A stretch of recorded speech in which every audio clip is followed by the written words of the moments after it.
Voici l'histoire que vous n'avez pas entendue à la radio. Celle qui n'a jamais été racontée sur scène. Des blessures de l'enfance au drame judiciaire, en passant par l'un des héritages les plus disputés de l'histoire de la musique. Aujourd'hui, nous revenons sur la vie d'un homme qui a tout donné à la musique et en a payé le prix. Un prix que peu ont vu venir. Une enfance dans l'ombre. L'histoire de James Brown ne commence pas avec les projecteurs ni la scène. Elle commence dans le silence, dans la difficulté et dans la lutte désespérée pour survivre dans le sud ségrégé de l'ère Jim Crow. Né le 3 mai 1933, dans une cabane en bois dans la ville appauvrie de Barnwell, en Caroline du Sud, Brown arrive au monde déjà accablé par le poids des luttes intergénérationnelles. Sa mère, Susie Belling, n'avait que 16 ans. Son père, Joseph Gardner Brown, en avait 21. Tous deux venaient de milieux difficiles. Son père était d'origine afro-américaine et amérindienne. Sa mère avait des racines afro-américaines et asiatiques. Ils étaient jeunes, pauvres et complètement démunis face à la tâche d'élever un enfant dans un monde qui leur offrait si peu. Peu de temps après sa naissance, la famille s'installe à Elko, une communauté rurale voisine, rongée par la pauvreté extrême et la discrimination raciale. Les opportunités y étaient d'un rare. Son père acceptait n'importe quel travail manuel, bûcheronnage, creusement de fossés, corvées épuisantes. Mais les conditions de vie restaient désespérées. Brown décrira plus tard son enfance comme une période d'instabilité constante, avec la faim toujours en embuscade. Leur cabane n'avait ni électricité, ni eau courante, et à peine assez d'isolation pour les protéger du froid. James n'avait que 4 ou 5 ans lorsqu'un nouvel événement dramatique bouleversa sa vie. Le mariage de ses parents, déjà fragilisé par la misère, et selon certains témoignages, le comportement violent de Joseph éclata. Un jour, Susie s'en alla, abandonnant son mari et son jeune fils pour commencer une nouvelle vie à New York. Cet abandon laissera chez James une blessure profonde. Il ne lui pardonnera jamais, et l'absence émotionnelle de sa mère entra bon nombre de ses relations futures. Après le départ de sa mère, James est emballé de parent en parent. Il finit par s'installer à Augusta, en Géorgie, chez sa tante Oney, une femme qui tenait une maison close. Bien qu'elle lui ait offert un toit, l'environnement était loin d'être adapté à un enfant. Il était entouré de chaos adulte et de douleurs silencieuses, exposé à des scènes qu'aucun jeune garçon ne devrait voir. Certains récits évoquent des punitions étranges et cruelles, comme celle de l'avoir suspendu dans un sac en toile de jute accroché au plafond. Une image terrifiante de la violence gravée dans ses premières années. Au milieu de cette tourmente, James se trouve sa première échappatoire, la musique. Il chantait et dansait dans la rue, parfois pour un repas, parfois pour quelques pièces. Il participait à des concours de talent dans des théâtres locaux comme le Lenox, captivant les foules grâce à son charisme naturel et sa présence scénique explosive. Il écoutait la radio de façon obsessionnelle, apprenant à imiter et à réinterpréter les voix des stars du gospel et du rhythm and blues. Le morceau Caledonia de Louis Jordan fut une révélation. Ce n'était pas seulement le son, c'était l'émotion. Il démontra aussi un talent précoce pour d'autres formes de performance. Il apprit seul à jouer du piano, de la guitare et de l'harmonica. Adolescent, il s'essaya brièvement à la boxe, peut-être pour canaliser son agressivité ou simplement fuir une fois de plus la pauvreté. Mais c'est la musique qui finit toujours par le ramener. Puis arriva un tournant décisif. À 16 ans, Brown fut arrêté pour avoir volé des vêtements dans des voitures garées. Il fut condamné à 3 ans au centre de rééducation d'Alto, à Toccoa, en Géorgie. Cela aurait pu être la fin, mais ce fut un nouveau départ. En détention, il forma un quatuor de gospel avec d'autres jeunes détenus et gagna le surnom de Music Box. Son talent était indéniable. La rumeur de sa voix atteignit un jeune chanteur local, Bobby Bird, qu'il avait vu jouer au baseball. Touché par la voix de Brown, Bird et sa famille l'aidèrent à obtenir une libération anticipée. Leur geste de bonté et la foi qu'ils plaçaient en lui ne changèrent pas seulement le destin de James Brown. Ils transformèrent à jamais l'histoire de la musique américaine. Les premiers pas de Brown vers la célébrité furent modestes, mais ils étaient nourris par une faim qu'il avait connue toute sa vie. Une faim non seulement de nourriture ou d'abri, mais de reconnaissance, de pouvoir et de la volonté de ne plus jamais être impuissant. Ceux qui, des années plus tard, le voyaient transpirer et hurler sur scène, ne savaient pas toujours que chaque mouvement était né dans cette fournaise d'enfance blessée. Chaque pas précis, chaque cri guttural, chaque pirouette foudroyante venait d'un enfant abandonné, à qui on avait dit qu'il n'était pas assez, et qui était désormais déterminé à prouver le contraire au monde entier. L'ascension d'une icône infatigable. Au milieu des années 1950, James Brown n'était plus seulement un survivant.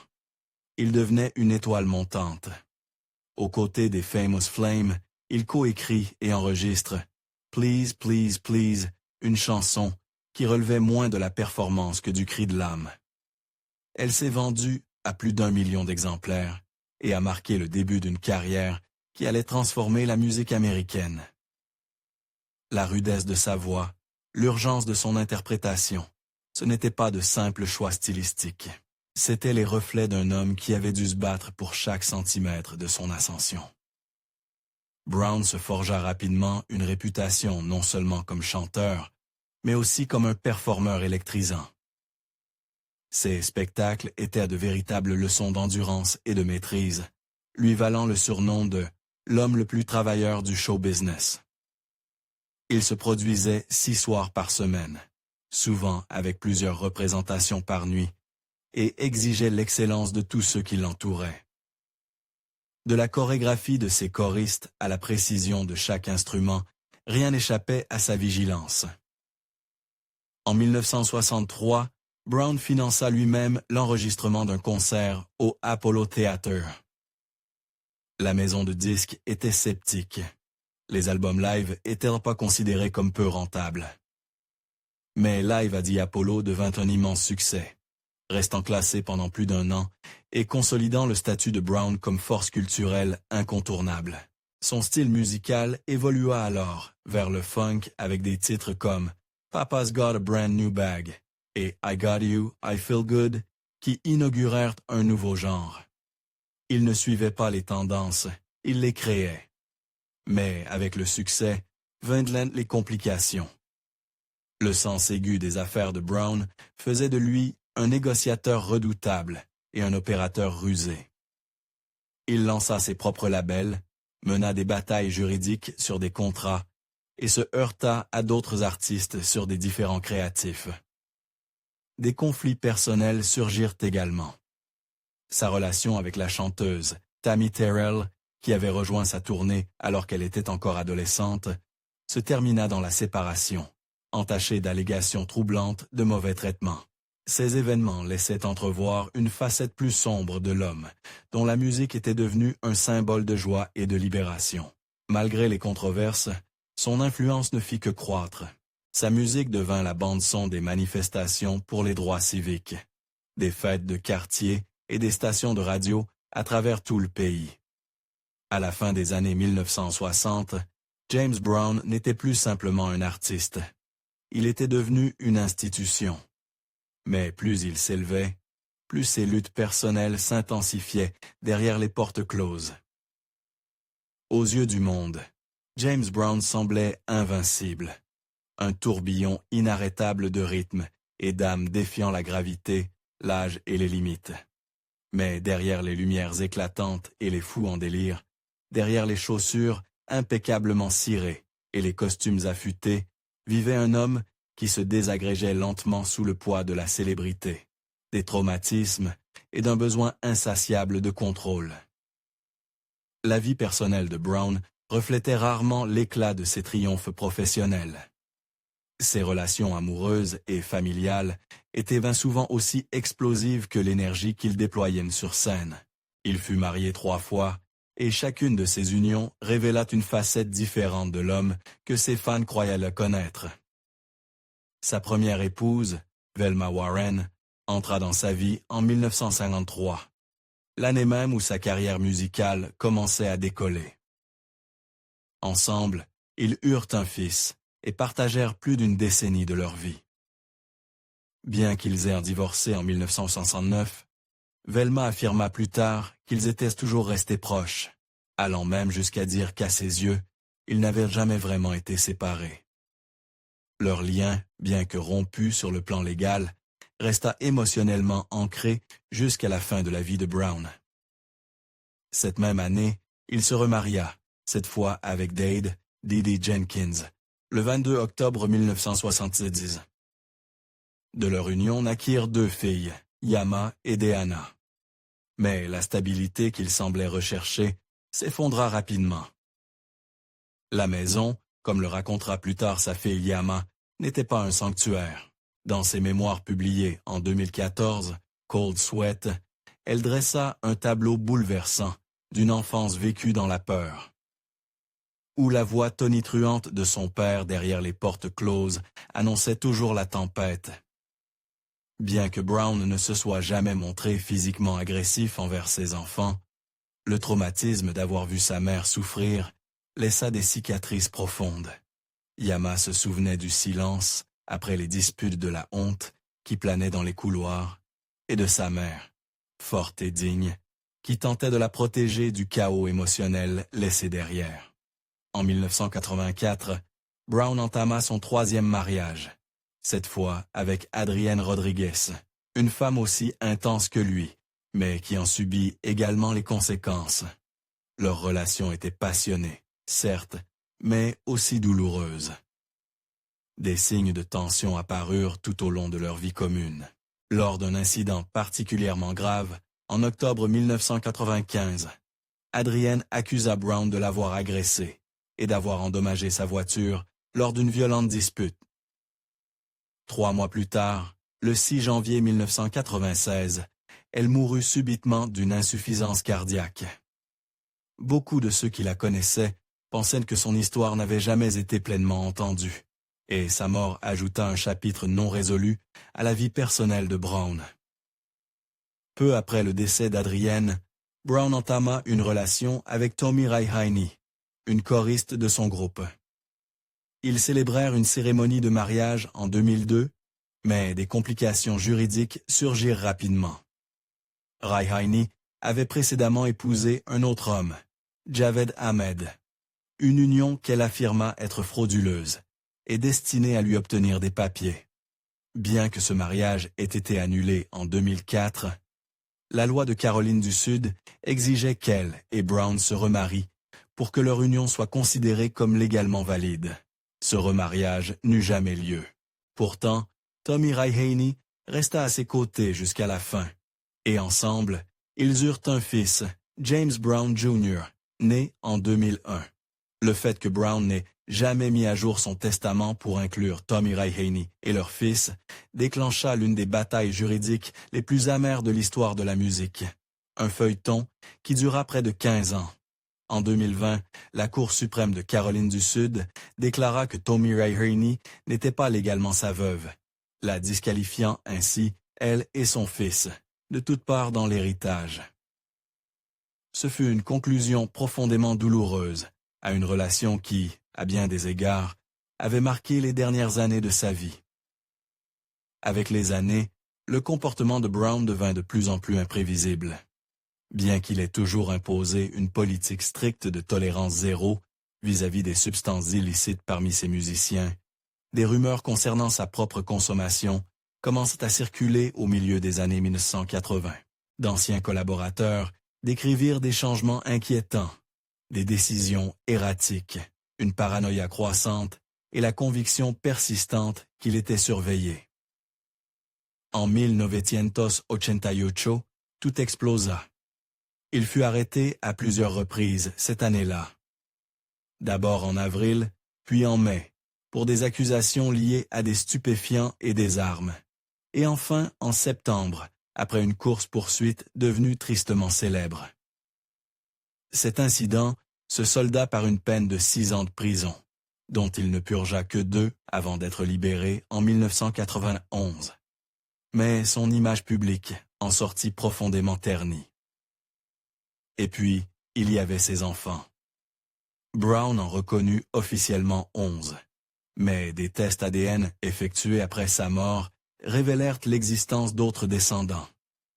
La ronde d'appétit et Michael D. Brown se manifestèrent après son décès, revendiquant leur filiation, ajoutant encore de la complexité à un arbre généalogique déjà bien embrouillé. Mais le coup le plus dur fut porté bien plus tôt, en 1973, lorsque son fils aîné, Teddy, mourut dans un accident de voiture tragique. Brown ne s'en remit jamais vraiment. Cette perte fut indicible, et selon ses proches, elle assombrit son esprit d'une manière dont il ne se remit jamais totalement. À travers tous ses triomphes, ses prix, ses disques légendaires et ses spectacles inoubliables, la vie personnelle de James Brown resta un tissu de contradictions. Il était un homme qui élevait les autres par sa musique, mais qui peinait à s'élever lui-même au-dessus du poids de sa propre douleur. Il était puissant, mais pas toujours bienveillant. Visionnaire, mais pas toujours sage. Pour le monde, il incarnait la soul. Pour ceux qui vivaient derrière les portes closes, il était bien plus complexe. Un homme en quête de grandeur, mais souvent en fuite face à lui-même. Derniers jours et questions persistantes, même dans les années 1970, alors que la plupart des artistes auraient depuis longtemps pris leur retraite, James Brown refusait de ralentir. Il était devenu synonyme d'énergie inépuisable. Mr. Dynamite, l'homme le plus travailleur du show business. Malgré de sérieux problèmes de santé, dont un diabète de type 2 non diagnostiqué pendant des années et un cancer de la prostate vaincu avec succès en 2004, Brown continua de tourner et de se produire avec une vigueur défiant son âge. Il était poussé par un besoin profond, presque désespéré de rester connecté à la scène, à son public et à l'identité qu'il avait passé sa vie à construire. Mais à la fin de 2006, les signes de son déclin devenaient plus difficiles à ignorer. Il venait de rentrer d'une tournée éprouvante en Europe en novembre et n'était clairement plus lui-même. Ses amis et collaborateurs de longue date remarquèrent une toux persistante et aggravée, ainsi qu'une fatigue évidente. Le 23 décembre, il se présenta en retard à un rendez-vous chez le dentiste à Atlanta pour des implants. Selon le docteur Marvin Crawford, Brown semblait faible, hébété et essoufflé. Alarmé par son état, le dentiste annula la procédure et lui conseillera de se faire hospitaliser immédiatement. Le lendemain, le 24 décembre, Brown fut admis à l'hôpital Emory Crawford, Long Memorial d'Atlanta, pour un examen. Bien qu'il fût visiblement malade, Brown resta optimiste et insista pour sortir à temps pour ses concerts très attendus du réveillon du Nouvel An. L'un au Count Basie Theatre dans le New Jersey, l'autre au B.B. King Blues Club à New York. Il avait même prévu d'apparaître en direct sur CNN lors de l'émission du Nouvel An d'Anderson Cooper. Ceux qui le connaissaient bien affirment que son optimisme ne fléchit jamais, même lorsque son état empirait. Aux premières heures du jour de Noël, le 25 décembre 2006, James Brown connut une dégradation soudaine et dramatique. Vers 1h45 du matin, il s'était nié à l'âge de 73 ans. La cause officielle fut une insuffisance cardiaque congestive liée à des complications d'une pneumonie. Charles Bobbitt, son manager et ami de longue date, était à son chevet.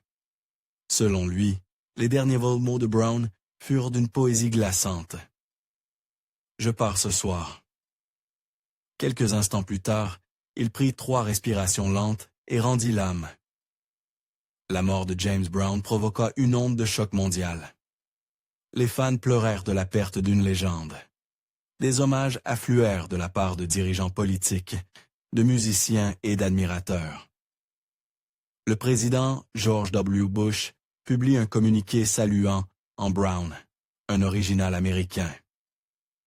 Des artistes comme Michael Jackson, Prince et Lenny Kravitz rendirent hommage à l'homme qui avait influencé leur son et leur présence scénique.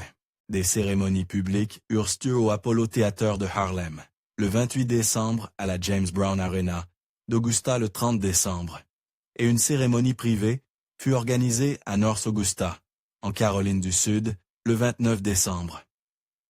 Son corps fut exposé dans un cercueil en bronze, prométhiane, et transporté en calèche à travers New York.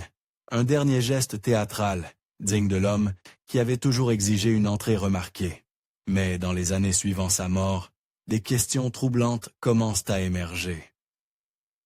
En 2019, une enquête de CNN raviva les spéculations sur les circonstances de son décès. Le docteur Marvin Crawford, le même médecin qui l'avait conseillé de se faire hospitaliser, exprima publiquement ses doutes. Le déclin rapide de Brown ne correspondait pas à ce qu'il avait initialement observé. La veuve de Brown, Tommy Ray Heine, d'anciens collaborateurs et même son gendre, firent également part de leurs soupçons. Certains affirmaient qu'on aurait pu lui administrer quelque chose, ayant contribué à sa mort. D'autres évoquèrent des conflits plus complexes au sein de son entourage. Bien qu'aucune accusation formelle ni conclusion officielle n'ait été formulée, les interrogations persistaient, amplifiées par les litiges non résolus entourant son héritage. Estimée à environ 100 millions de dollars, la fortune de Brown devint le sujet d'une bataille juridique intense et prolongée.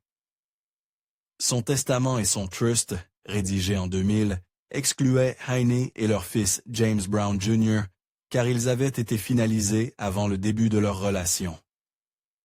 Après des années de procès impliquant enfants, anciens partenaires et gestionnaires d'affaires, un accord final ne fut trouvé qu'en juillet 2021, près de 15 ans après sa mort.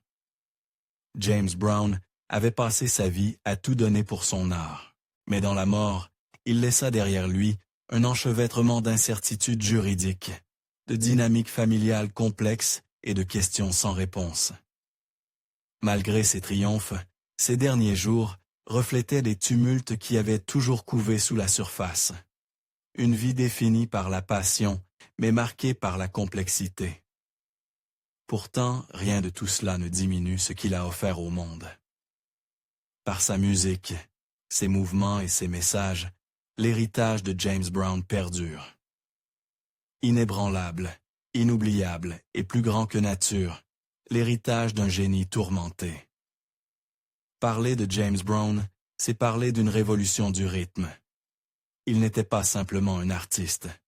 C'était une force culturelle qui a redéfini les frontières de la soul, du funk et de la performance scénique. Son influence traverse tous les genres, du hip-hop au rock, du gospel à la pop. Des artistes comme Prince, Michael Jackson et même les Rolling Stones l'ont cité comme une figure fondamentale de leur évolution musicale. Et le monde ne l'a pas oublié. Dans sa ville natale d'Augusta, en Géorgie, une statue a été érigée en son honneur. Des rues et des arènes portent son nom. Des institutions comme le Rock and Roll Hall of Fame, le Songwriters Hall of Fame et le Kennedy Center lui ont décerné leurs plus hautes distinctions.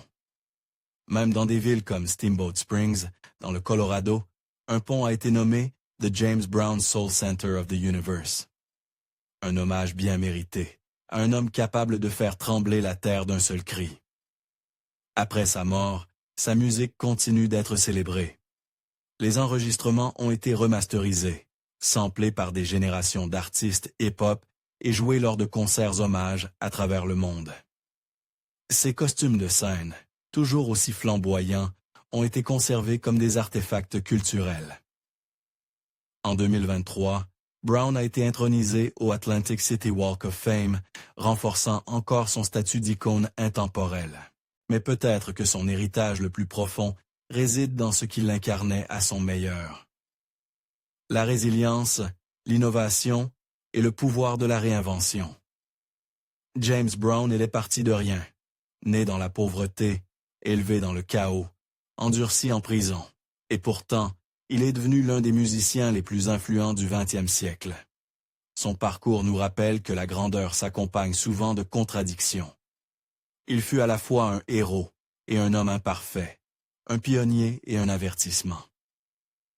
Avec les années, on oubliera peut-être les scandales, mais on se souviendra du son, de la façon dont sa voix pouvait faire trembler une pièce, de la manière dont ses rythmes ont redéfini l'histoire de la musique, de ce qu'il nous a fait ressentir si intensément, si urgemment, que nous ne pouvions pas ne pas bouger.